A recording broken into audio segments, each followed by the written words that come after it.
Hi, gang. Sexy. Welcome back. Man, I love the East Front stuff during World War II. So we're now through 9 total turns. We're just coming out of the mud, getting ready to start game turn 10. And I don't know. I'm not making much headway, that's for sure, as the Germans.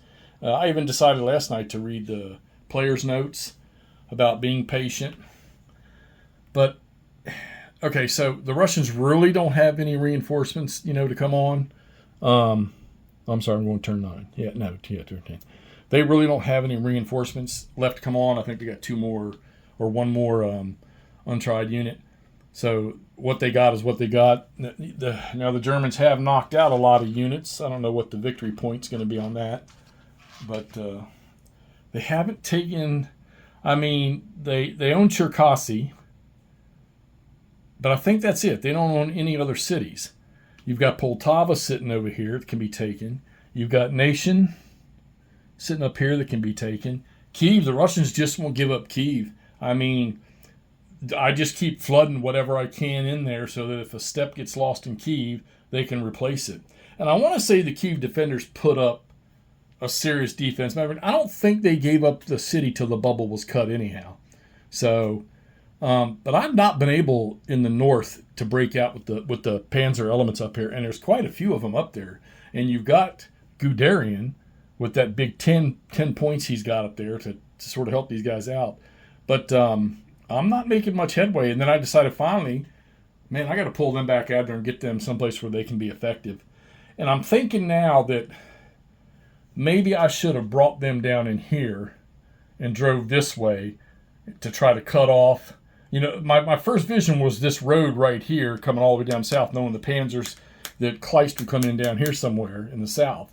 So I tried to go over this way. Well, then, like I said, I just read the design players' notes last night. They said stay away from those woods in the northeast. So maybe I should have broke through here and worked this way and tried to cut supply off to Kiev. That would be something to consider in a replay of this, or if I play another game that covers this. Because I also remember when I was playing the East Front series, Kiev to Rostov, I could never really make a whole lot of ground up there either with the armored forces. So, all right, hit the mud turns. That slowed everything down. And then we hit the Stavka directive, where none of your units, the Russian units, during movement only, they cannot move backwards unless they get relieved by a unit moving forwards. They can move up and down the hex row they're in, or they can move to the west, but they cannot move backwards. Now, if they get a retreat in combat, they can. Also, in this game too, I didn't point out earlier, is that when the Russians, when they're on the defense, if they take a loss on the chart and they choose to retreat instead of taking a step loss, the German player gets to retreat those units. Granted, he can't do silly things with them to put them in jeopardy, but he can retreat them in the direction he wants to retreat them. So it kind of helped out down here. Instead of pushing them off this way, I pushed them back towards the pocket. I don't know if that was a good idea or not, but I've got 1, 2, 3, 4 turns left. And I don't know. I haven't looked seriously at the numbers for the victory conditions, but the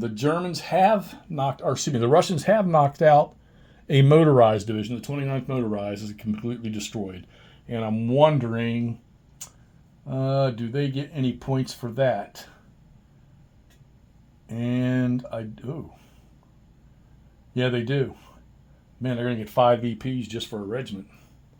So there's at least 15. There's 15 victory points sitting up there. So I was not as sparing with my German mobile forces. Yeah, so there you have this key from Army Group South.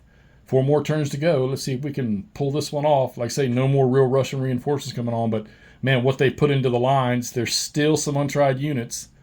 But they're putting up a good defense. And like I say, if you get these things into the marshes or behind rivers or in the woods, they're going to get doubled. Cities are going to get tripled. And you can stack 3 high. Yeah, they're putting up a great defense here. So, all right, let's keep on keeping and see if we can do something with the Germans here. Talk to you soon.